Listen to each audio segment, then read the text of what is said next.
ప్రొద్దుట ముందస్తు ప్రివెంటివ్ కస్టడీకి తీసుకోవడం జరిగింది. కాకపోతే ఆయన అక్కడి నుంచి వివిధ జనాలు అడ్డగించడం తర్వాత అక్కడి నుంచి మళ్ళీ ఇక్కడికి రావడం జరిగింది. సో ఆయనకి ఏంటంటే ప్రివెంటివ్ కస్టడీ ప్రొసీజరల్ ఫార్మాలిటీస్ అని చెప్పి ఆయనతో పాటు ఒక ఆఫీసర్ని కూర్చోబెట్టి 5 గంటలకు ఆయన పోలీస్ స్టేషన్కి వచ్చి ప్రివెంటివ్ కస్టడీ ఫార్మాలిటీ కంప్లీట్ చేసుకున్న తర్వాత వారి పని వారు చేసుకోవచ్చు. పోలింగ్ ఇప్పటి వరకు 60% జరిగిందండి. పోలింగ్ స్టేషన్ వద్ద అయితే మార్నింగ్ క్యాండిడేట్ మాత్రం ఏదో మనకి 6:30-7 గంటల సమీపంలో మనకు చేశారు.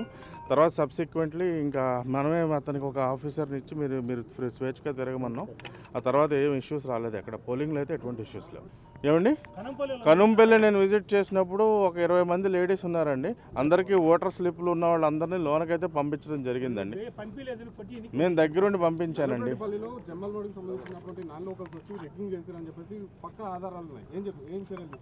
సార్ మీరు ఆధారాలు ఇవ్వండి, దానిపై విచారణ జరిపి చర్యలు తీసుకుంటాం. అదే మాకు అన్నీ తెలియవు కదండి, మీరు ఇవ్వండి. విత్ అథెంటిక్ ప్రూఫ్స్ ఇస్తే డెఫినెట్లీ తీసుకుంటాం సార్. డెఫినెట్లీ అండి, మీ దగ్గర ఏం ప్రూఫ్స్ ఉన్నా మీరు సబ్మిట్ చేయండి. మా పరిధిలోనే మేము చేస్తాం. కలెక్టర్ గారి పరిధిలో ఉన్నది కలెక్టర్ గారికి బదిలీ చేస్తాం. ఎంపీ గారు అట్లా అక్కడ అడ్డగించి రావడం అనేది ఆయనకు కొంచెం చెప్పడం జరిగింది. దీని ప్రొసీజరల్ ఫార్మాలిటీస్ అన్ని ఎక్స్ప్లెయిన్ చేసి ఆయన వద్ద ఏంటంటే ప్రివెంటివ్ కస్టడీలో ఉండాల్సిన ఒక ఆఫీసర్ని అతన్ని పక్కనే నిత్యం ఆయన అబ్జర్వేషన్లో ఉంచి 5 గంటల వరకు ఆయన అదుపులో ఉన్నట్టే లెక్క.